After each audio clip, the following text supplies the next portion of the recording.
prova.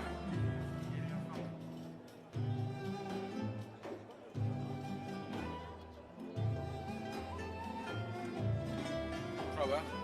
Prova 1, 2, 3, 4, 5. Sound check. This is sound check. Prova 1, test 2. Yes, of course.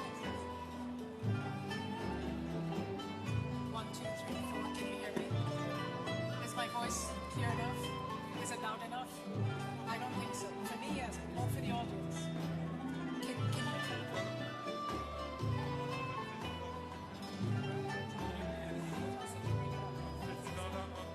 Yes.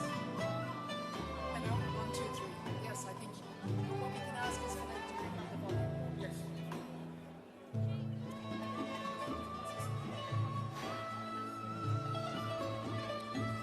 Hello, ladies and gentlemen.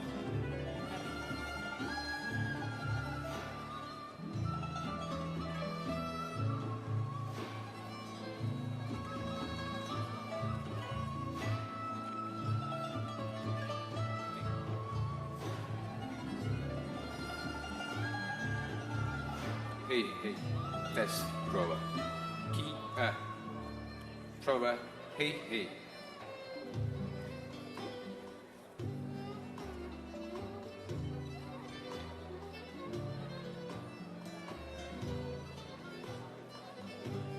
Prova. Test. Control. Prova. Hey. Test. 1, 2.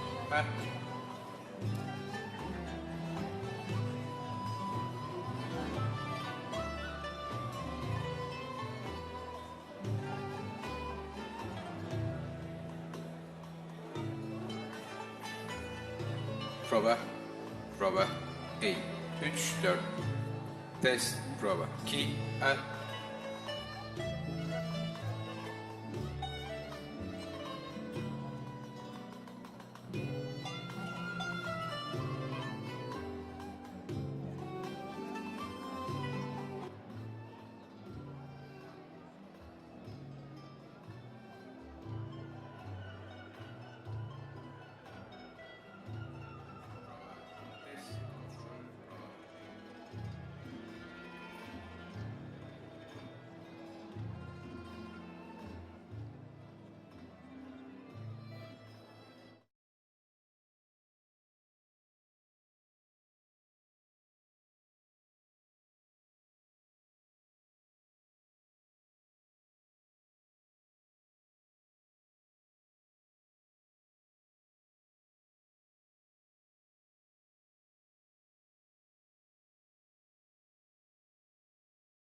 heads of states and governments, excellencies, distinguished guests. It's an honor to welcome you all to this opening leaders panel, Price of Peace, Cost of War. I'm Rida Fakhri. I'm host of a US and Global Affairs program for TRT World in Washington, D.C. I'm also the moderator of the Doha debates. Now, the immediate cost of war is well known. It's rather easy to see, even if it is often difficult to compute. But is there a price for peace? Is it justice? Is it liberty? Is it sovereignty, dignity, or maybe honor? And what is the cost of war beyond the death and the destruction that we see? Is there a price for life? Now, of course, all of these questions raise another fundamental issue. Have the key parties to the conflict in and over Ukraine and other conflicts around the world invested enough to avert war? Have they done enough to pursue a genuine dialogue, to try to really understand the other, the quote-unquote enemy, and their grievances? What are the human, the societal, the economic costs of war, and are they worth the sacrifice? Now, who says cost also says profit, because we all know that war can be a lucrative business for some, and in fact, a recent study published by Brown University's Cost of War project in the United States calculated that the cost to the United States alone of its wars in Afghanistan and Iraq over the last 20 years is an estimated $8 trillion. 8 trillion. Grossly speaking, trillions of dollars that have merely changed hands. The human cost, though, the flow of 2 million refugees in just 2 weeks of the conflict in Ukraine is, to all of us, shocking. It's extraordinary, but perhaps hardly surprising. Neighboring countries have opened their borders, as they should, to the flow of refugees, the very same countries that shut their borders tight, that sealed them off in the face of another cast of refugees fleeing war not so long ago. That is also a hard reality of war. What makes the Ukraine conflict stand out is not just the sheer destruction, the human toll, the flow of refugees. Other wars have been worse, you could argue, but less shocking, particularly to Western audiences, because images were not available or simply not made available. We all remember the shock and awe campaign over Baghdad. We never really took the time to wonder about the level of destruction to people's lives, to their livelihoods. People's lives that were simply obliterated in a matter of seconds, destroyed in the wake of what we used to always hear about, the sorties, as they were known. Sorties, bombing raids, in other words. All we got to see were these cockpit screen images and videos of missiles hitting those faraway targets, and then a large plume of smoke. Black and white, sanitized warfare, you could argue. In Ukraine, we see the sheer magnitude of destruction of the past 2 weeks. So what has changed? To many of the realists among us here in this hall and far beyond, you might say not very much, sadly. History is a long succession of brutal wars, wars that pit humans against fellow humans.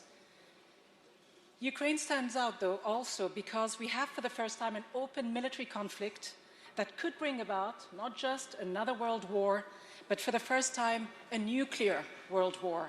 For now, what is terrifying beyond the destructive force of the bombs that are raining in and around cities and villages in Ukraine is that we cannot be for sure, can we, that nuclear weapon states will reason, that deterrence will continue to work for another day. We cannot be sure, can we, that a computer glitch won't happen, that there won't be some form of cyber attack that could trigger the unthinkable, that an accident at a nuclear reactor couldn't happen overnight. Before we begin our discussion, allow me to quote from an interview that was broadcast on May 12, 1996 on 60 Minutes, which many of you will know, a highly regarded US news program in the United States. Leslie Stahl, the journalist, on US sanctions against Iraq. We have heard that 500,000 children have died. I mean, that's more children than died in Hiroshima. And you know, is the price worth it? Secretary of State Madeleine Albright, I think this is a very hard choice, but the price, we think the price is worth it. We think the price is worth it. So in the midst of this latest human tragedy, as we debate the price of peace or cost of war, it is worth asking our panelists and ourselves, what price should we be willing to pay? And what is your price? Is it worth the sacrifice? Now, we were supposed to have with us on this panel President Zelenskyy of Ukraine, but at the last minute, for obvious reasons, he was not able to join us. But we're very, very honored to have with us the Prime Minister of Ukraine, Denis Shmyhal, as well as the Secretary General of NATO, the Presidents of Slovenia and Niger. So let me go straight to you, Prime Minister Shmyhal in Kiev. It's obviously good to have you in these very difficult and challenging times that your country and your people are going through. When we recall the comments that were made early on in late January by President Zelenskyy, when he was talking down any imminent threat of an invasion, telling Western and nations and the United States not to create panic, quote unquote. And then less than a month later, on the 24th of February, Russia began what it called its special military operation. It is now day 16. Ukraine and Russia are at war. What will it take to end this conflict? To what extent is Russia willing to sit down at the negotiating table at the highest level? I know there were meetings yesterday here in Antalya between the foreign ministers, but to what extent do you believe that unless a negotiated diplomatic settlement is found rather soon, this conflict could go on for weeks, months, potentially even years, leaving more destruction and more people fleeing for their lives?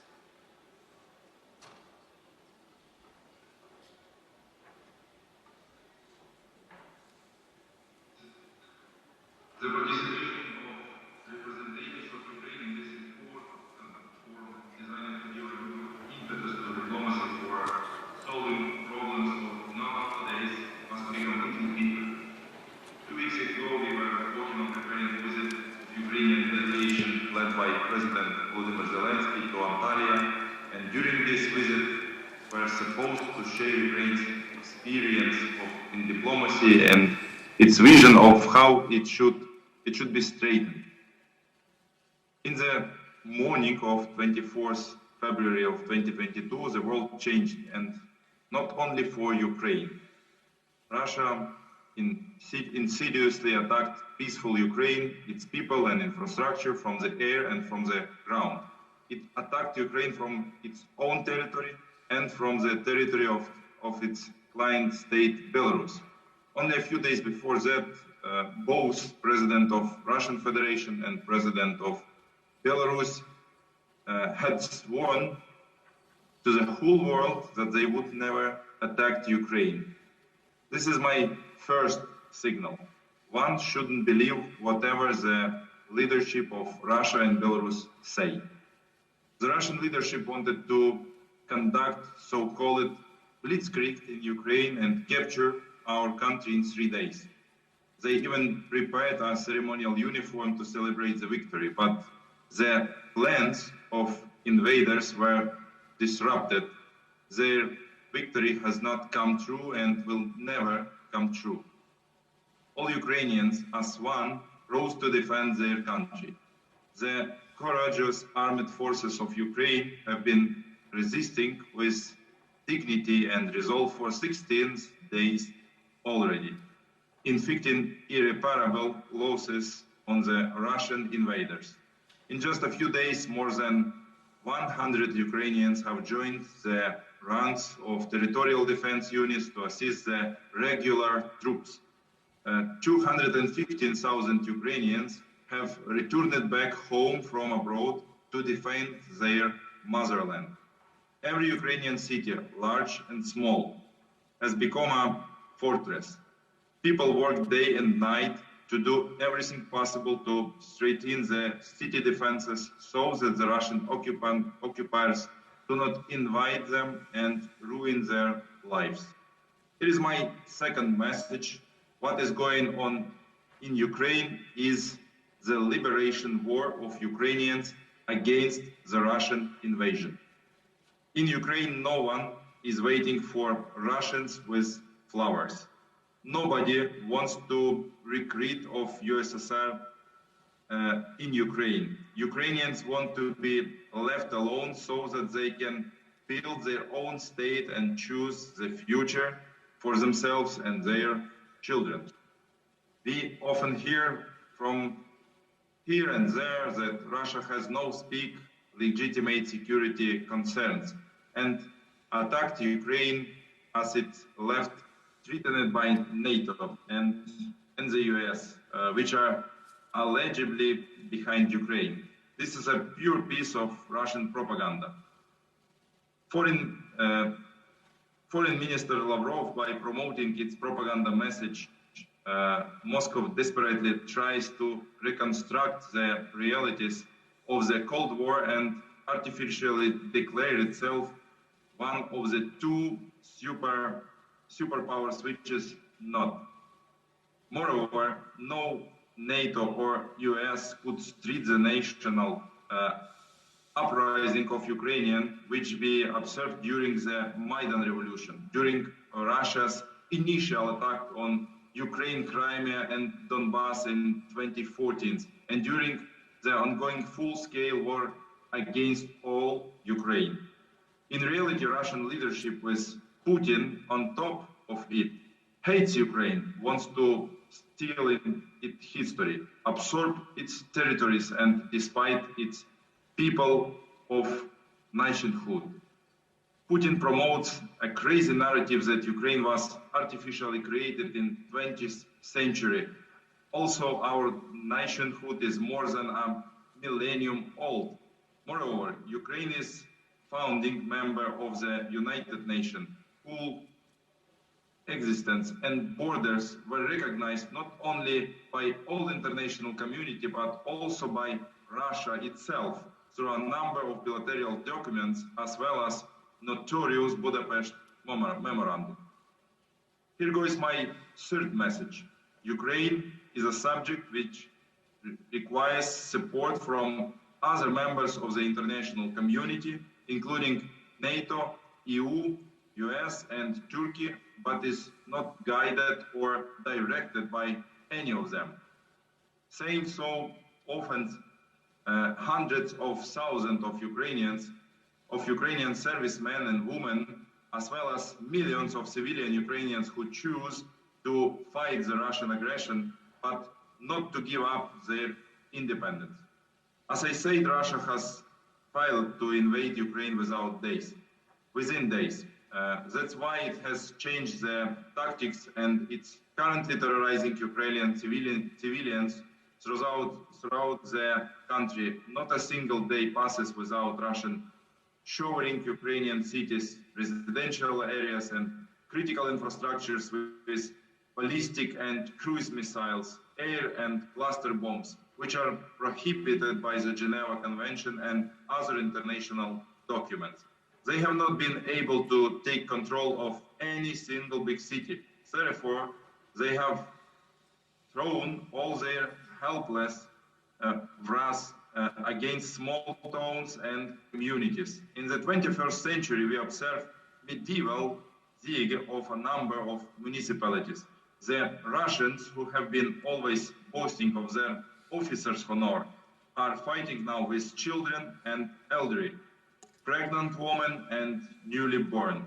2 days ago, the whole world frozen with terrible images of a cruel airstrike on a maternity hospital in Mariupol. This town has lost over 1,200 residents in just a few days of carpet bombing by Russians, and cannot bury them in a civilized manner because bombardments never stop. And I cannot stop feeling shocked with Russian officials who cynically justify these war crimes with lies and propaganda. Just yesterday, Minister Lavrov claimed that I quote, a Ukrainian Nazi battalion established a base in the state hospital, naming out pregnant women and new moms. This is nonsense and lies. No Nazi was found in the debris.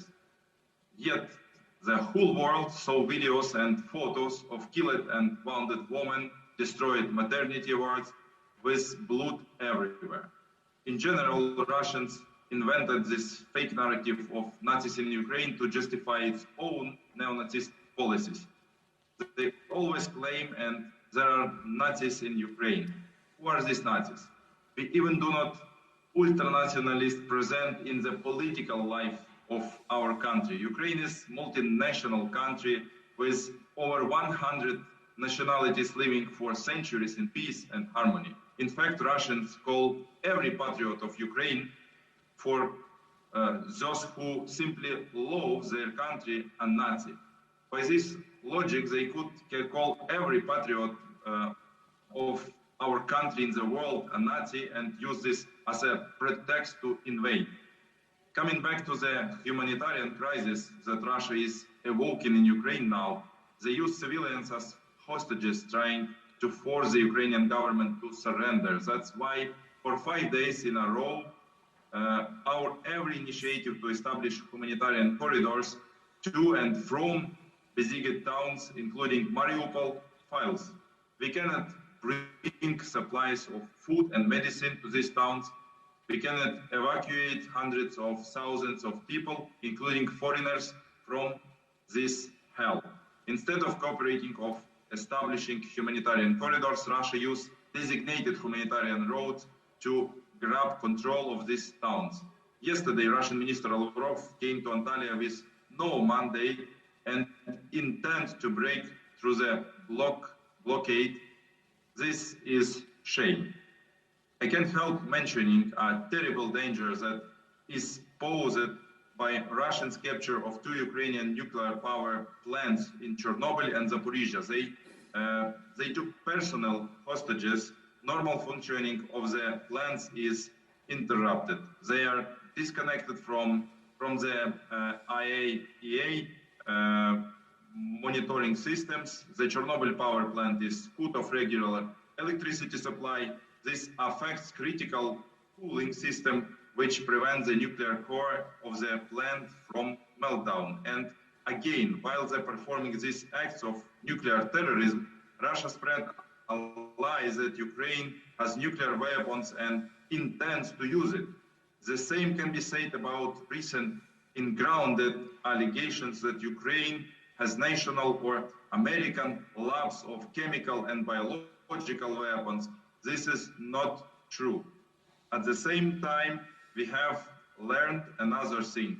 If Russia blames you of something, it means that it is meticulously planning to do this very thing. With all this said, it is critical that the world unites its effort to stop Russian aggression and as well as humanitarian and man-made catastrophes that is invoking. It is time for absolute unity. It is time to understand that every deviation from common efforts contributes to extending suffering of Ukrainian people. It is time to understand that every inaction means complicity to the aggression. This may shoot harsh, but this is the truth. In this regard, I call all leaders that are now listening to me and to exercise utmost political will and utmost human responsibility to take all measures to stop atrocities now. Help Ukrainians defend their skies from indiscriminate bombardment of innocent civilians. Or armed forces will do the rest. Prime Minister Schmidt, Russia with if I may all interrupt you, can you hear me? to stop a humanitarian crisis. Help, 3 seconds. Make it clear to Kremlin and all those who participate, support or promote its aggressive policies that they will have no place to go, no place to hide, no place to trade with. If they do tomorrow or day after tomorrow, your country can get under attack too. The future depends on all of you and all of us. Thank you so much. Sorry for so long speech, but it's very important for all of us. Thank you.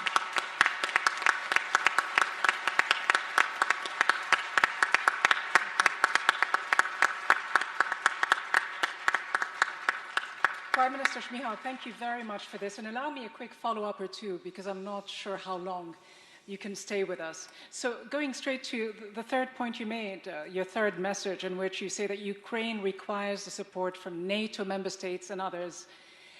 Are you still banking on the support from NATO? You have asked time and again for more weapons. You've asked for a no-fly zone. That obviously isn't happening anytime soon. Have you miscalculated the support, the pledges made by NATO, by the US in particular, by the West in general? Do you accept that they will not come to your rescue? Or are you still banking on it? Are you still asking for a no-fly zone?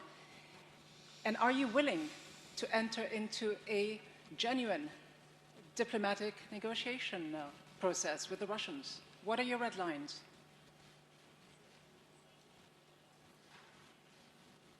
Absolutely. We feel support all of the world. Absolutely. We know that our partners and our friends support us on any front. They supply us new technologies. They support us on the diplomatic and political way. They support us in humanitarian basis. So thanks to all of the partners for this great support, because world now, civilized world now is absolutely united in supporting of our country. We feel it, and we promise to all the civilized world that we will never give up, and we will fight for our country, for democracy, for freedom in the civilized world till the end. We have so great encouragement of Ukrainian people to protect our country from this invasion, from this, I don't know, terrible invasion, terrible terrorism from Russia's side.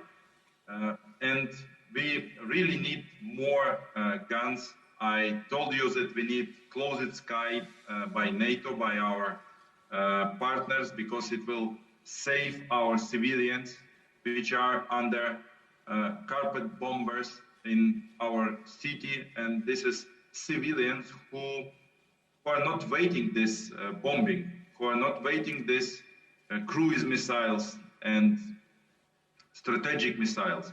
So, but do you accept the NATO argument, though, that by enforcing a no-fly zone, this could lead to a much bigger war, that this would lead to serious security challenges, not just for your country, but for the rest of Europe and the rest of the world? Is it a price worth paying? It's a question which is, I think, more for discussion, will it or not. But for now, Ukrainian children and women need to protect them. And Ukrainian army could do it, but we really need, in this case, we really need support of our partners in any way. So we may protect our country, we may fight against this aggression, but without support of the civilized world, I think that it's too hard.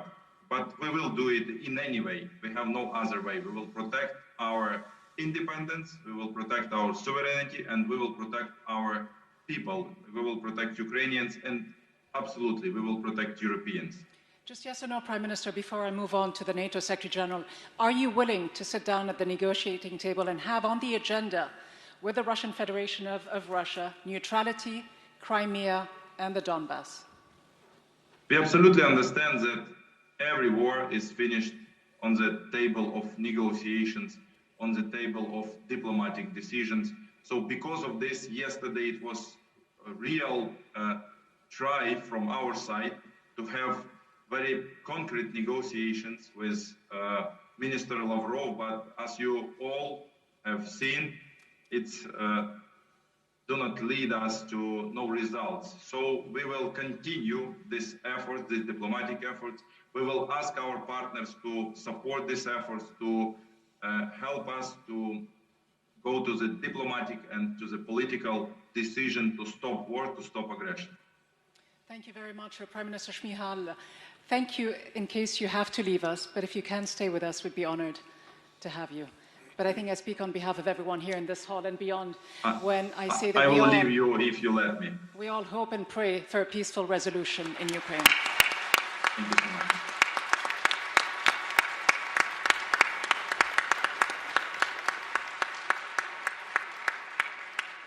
Secretary General Stoltenberg, you're used to dealing with these sort of thorny issues ever since you took over as Secretary General of NATO in 2014, certainly tensions with former Soviet republics from that point onwards. You heard the Prime Minister's repeated pleas.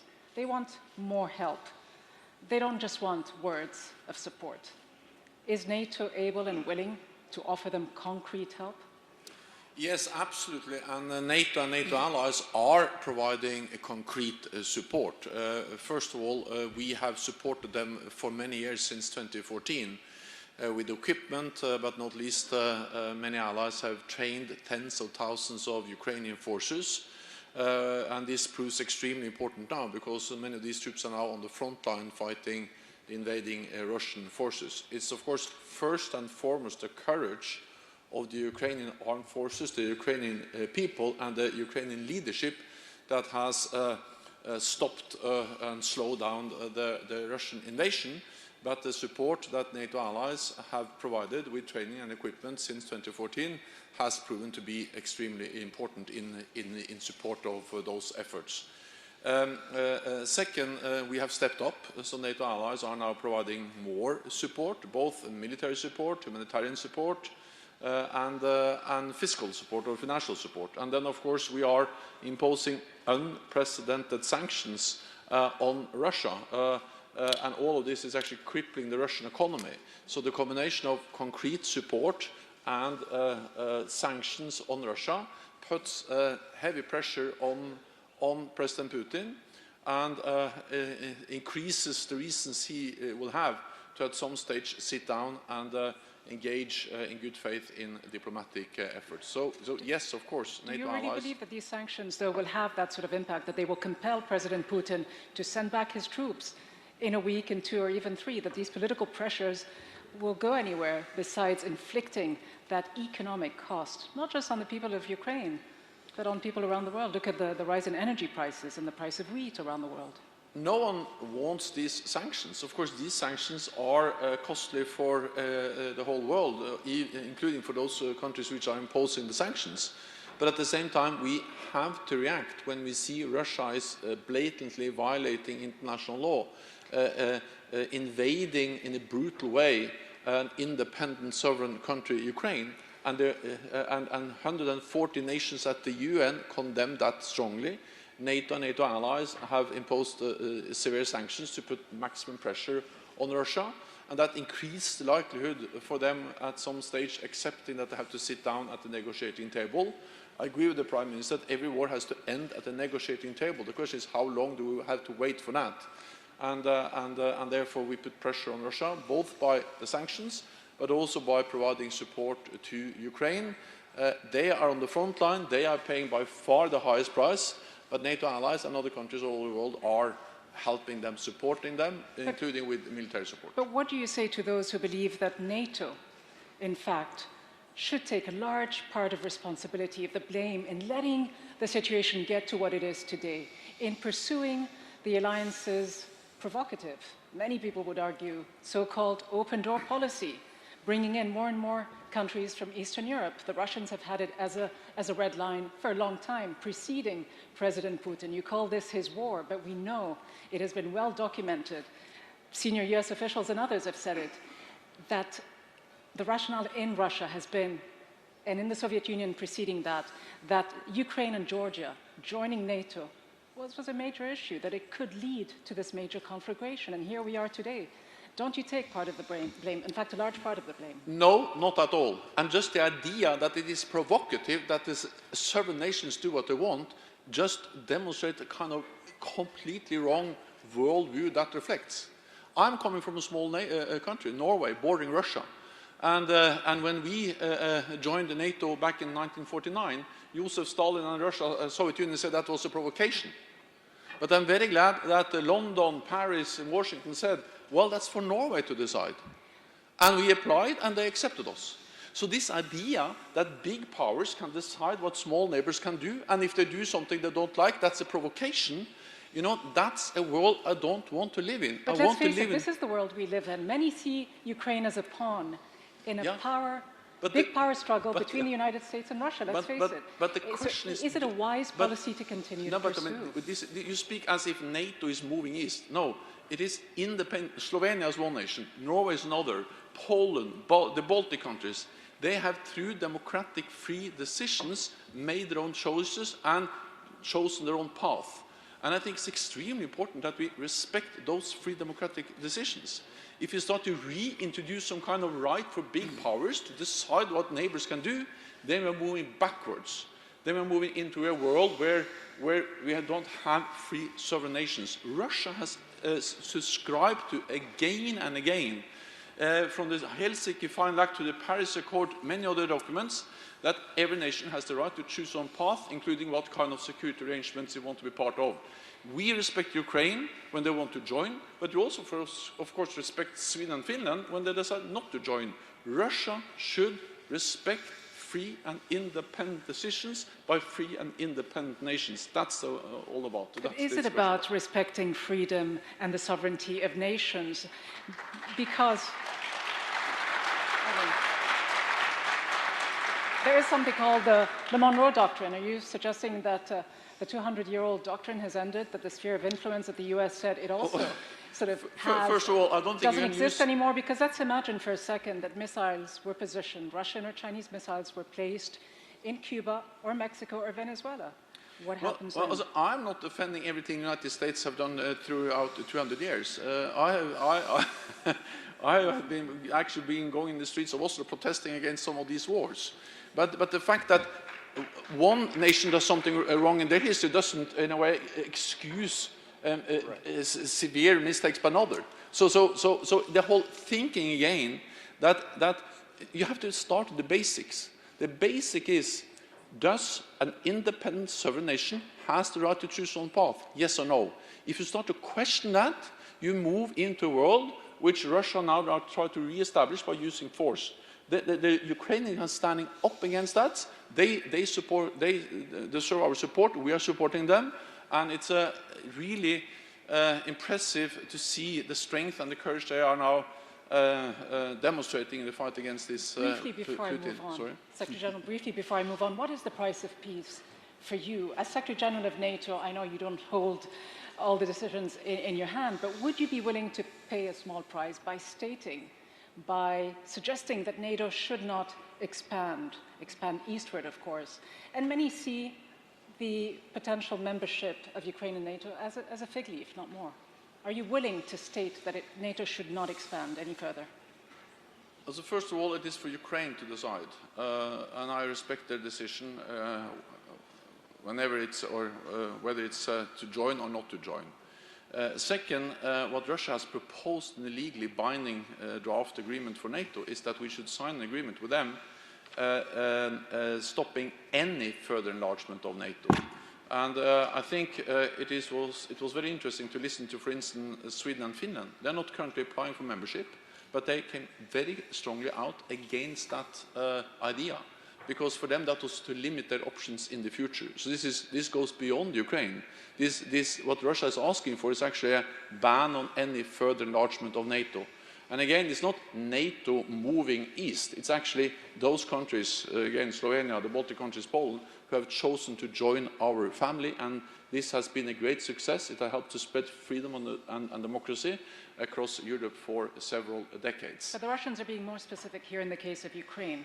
They're asking for Ukraine to abide to the principle of neutrality, just like Austria was forced to after World War II. Yeah. Would that be a good idea? But you said it forced to. Do we want to live in a world where big powers force small countries to do what they don't want to do? I said, that's not the world we like to live in.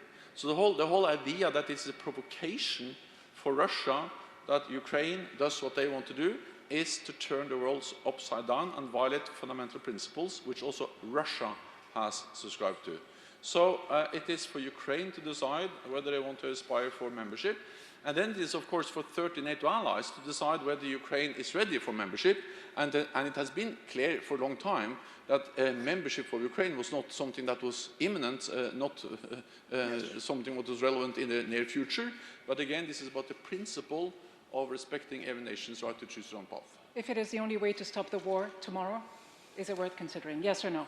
But again, this is for Ukraine to decide. I support Ukraine's right to decide their own path, and then, of course, for 30 allies to decide when Ukraine is ready. And several allies have made it clear that this is not something which is relevant or on the agenda for the near future. All right. Thank you, Secretary General. Let me move on to Borut Pahor, President of Slovenia. Your government has taken a very strong stance, like so many others, obviously, against Russia, sending in some weapons to Ukraine, closing its airspace to Russian flights. The Prime Minister has said, quote, defending Ukraine is defending Europe. Your government went a little further than that, likening the situation in Europe in 1939 when Poland was attacked, arguing that if Hitler had been stripped at that point, Europe would not have had a 6-year war. Are those comparisons sound? Do you stand by them? And what do you think needs to happen next? Are you still calling for a no-fly zone? Let me start by supporting fully what has just been said by Secretary General of NATO, Jens. I think NATO is lucky to have a Secretary General who is very strong, but at the same time very wise with his political experience, number one. Number two, Slovenia, as an active part of EU and NATO, is a part of collective response to what has just happened in Ukraine. It's awful. We fully condemned. That is why we are fully participating in what EU and NATO are deciding is right to do. You are asking me, ma'am, about the no-fly zone. So, as Jens has just said, I will repeat. I feel there is no legal ground for such an act. It would be politically bad to do. I think there is no reason for NATO to go in direct conflict with Russia. Russia is invading Ukraine. We are trying to help in different ways, but there is no reason whatsoever to, directly confront Russia in Ukraine, since Ukraine is not a member of NATO. But at the same time, we are saying, and we are sending a strong message to Russia: do not try to do anything in regards to members, the countries which are members of NATO, because at that very moment there would be a direct response. But you asked for a no-fly zone, didn't you? Are you concerned that it would actually drag NATO into a direct confrontation with Russia in open warfare? I mean, it's still somewhat limited, but this could lead to something much bigger if there was an enforced no-fly zone. Here it is a diplomacy forum. I think what is needed at this very moment is to force Russia into a corner to accept political negotiation. I think was incredibly good yesterday to organize here a meeting between two foreign ministers. I did not expect a great deal out of it. It is a beginning, maybe, of peaceful resolution of the crisis. But what I would like to state at this very moment, what is needed now, it is a ceasefire. I think everybody should press for a ceasefire and then to inspire both countries to a political negotiation. You say what is needed now is a ceasefire, yet Slovenia has been asking the EU to take, quote, quick and courageous decisions to admit Ukraine immediately, and the Ukrainians have made a request to be admitted into the EU in a fast-track motion. Poland and the Czech Republic did the same. Do you worry that President Putin could see this as further provocation, that it could inflame tensions even more? Besides, is Ukraine ready to join Number one, the EU? to our initiative with Poland and others, we invited EU to speed the process of enlargement with Ukraine. I would like also see this speed of, process with Western Balkans. Number two, I think it is important to listen what will be the final decision of Ukraine. If Ukraine will be in favor of neutrality, will be in favor of their decision. But it should be their sovereign decision. This is very important. It's, of course, an emotive time, and countries like yours want to show as much solidarity as they can towards Ukraine, understandably. But is Ukraine in a position to be fast-tracked into membership in NATO when you consider its per capita GDP is far lower than many developing countries, when you consider it hasn't really met many of the criteria, and you've got 5 official candidates that have been waiting for EU membership for years? What message would that send to them? Well, listen, I think it's sovereign right of Ukraine to, applying for a full membership within NATO and EU. And it's up to EU and NATO then to decide what to do with this application. I think as far as EU enlargement process, I'm very much in favor of a speed process, because the enlargement is becoming a geopolitical question, number one. This goes for Ukraine, this goes for Georgia, Moldova, and this definitely goes for Western Balkans. I said it at the Munich Security Conference that there is a imminent need for Bosnia to be as fast as possible invited to a full membership of EU to prevent peace and stability there. So let me say once again, ma'am, at this very moment, I know how difficult it is for our friends in Ukraine. I admire President Zelenskyy, his government, and the people of Ukraine. They are doing their best. We do try our best also in the best possible way, not to enlarge then the war itself. It is a time to, get to the ceasefire, to go to the political negotiation, but at the end of the day, should be up to Ukraine as a sovereign country to decide its foreign and security policy. All right, thank you, President Pahor. Mohamed Bazoum, you've been president of Niger since April 2021, following the country's first peaceful transfer of power since its independence in 1960. And obviously, the country you obviously head, Niger, like so many other countries in Africa, are far removed from this crisis in Ukraine, yet they are directly affected by the surging price of oil and gas, affected by the surging price in wheat and other basic commodities. Just like the conflict itself, the economic impact is having a devastating and rapid effect on so many countries, as far removed as they may be. How do you view the events unfolding in Ukraine today?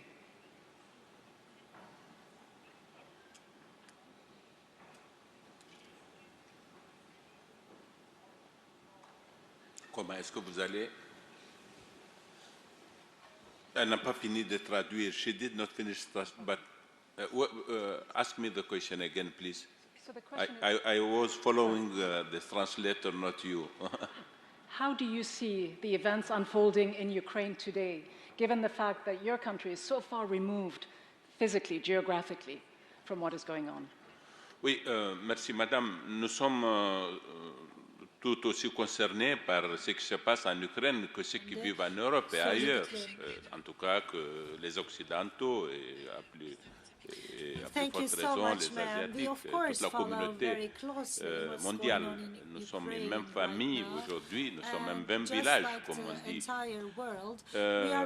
Moi, je voudrais que nous réfléchissions sur cette question comme lorsqu'elle nous avait été posée avant que cette crise n'intervienne. Moi, je commençais en me disant que je serai à ce panel à réfléchir sur le coût de la guerre, le prix de la paix. Et l'Ukraine nous donne une occasion pour nous interroger encore davantage, nous tous, parce que comme telle, cette question avant les événements de l'Ukraine pouvait paraître comme une question abstraite. Mais après ce qui se passe aujourd'hui, nous avons une idée encore plus précise du coût de la guerre et du prix aussi à consentir pour aller à la paix parce que nous sommes menacés. C'est l'humanité qui est menacée, ce n'est pas que l'Ukraine, ce n'est même pas que l'Europe. C'est presque toute l'humanité parce que nous sommes en train d'effleurer le risque d'une vraie guerre mondiale qui va être différente de la Deuxième Guerre mondiale, totalement différente de la Première et de la Deuxième Guerre mondiale. Donc, nous sommes un même village, je l'ai dit, parce que le prix du blé a augmenté, ça s'est ressenti chez nous au Niger, qui est un pays pauvre. Et voilà qui fait face à une situation totalement imprévue. Le coût de l'énergie, du carburant aussi a augmenté. Et lorsque les aliments et le carburant surtout coûtent plus cher, ça se répercute sur l'ensemble des produits. C'est la vie tout simplement qui devient chère. Voilà le coût de la guerre, même pour nous, si loin de ce terrain. Mais moi, je vais revenir au débat tel que vous l'avez entamé avec eux qui sont européens, qui sont concernés de plus près, en me demandant, mais comment en sommes-nous arrivés là? Parce que souvenons-nous que nous nous vivons au XXIe siècle. Depuis le XIXe siècle et les philosophies de Lumière, il y a eu un grand récit sur l'homme et sur le progrès, à partir duquel nous avons pensé que l'humanité va se bonifier, que l'homme tout simplement va changer, que nous serons régis par des règles que nous serons capables de respecter et nous allons vivre une autre humanité. Ces idées-là ont été prises en défaut par les deux guerres mondiales qui datent quand même du XXe siècle. Mais après, souvenons-nous quand même qu'à la fin du pacte de Varsovie, de la chute de l'Union soviétique, du bloc socialiste, il y avait eu Gorbatchev qui avait fait beaucoup de facilités, il y a eu Helsinki qui était pro-occidental tout simplement, il y a eu des accords et nous avons pensé que c'était la fin de l'histoire, en tout cas Fukushima l'avait proclamé. Et nous pensions que nous serions dans un monde qui va être débarrassé des armes, des guerres, de l'arme nucléaire. En tout cas, nous étions nombreux qui avaient pu faire ce pari. Et nous étions nombreux qui avaient rêvé d'un monde qui serait régi par les mêmes règles auxquelles tout le monde consentirait. Mais regardez là où nous nous retrouvons aujourd'hui. Comment cela s'est fait? Nous avons été incapables d'être à la hauteur de l'histoire et les plus grands ont été moins capables que tous d'être à la hauteur de cette histoire. Aujourd'hui, qu'est-ce que nous constatons? Un recul, justement, des philosophies, des idées portées par les philosophies de Lumière. Un recul des idées libérales en Occident. Une montée de la xénophobie et des idées illibérales. Nous sommes en train d'assister au développement du terrorisme, à la naissance du nationalisme et à un risque, justement, de choc entre différentes formes de nationalisme. C'est un danger, cela, madame. So let me ask you, President Bazoum, beyond the dangers that you outline, you mentioned the cost of this war for people in Africa,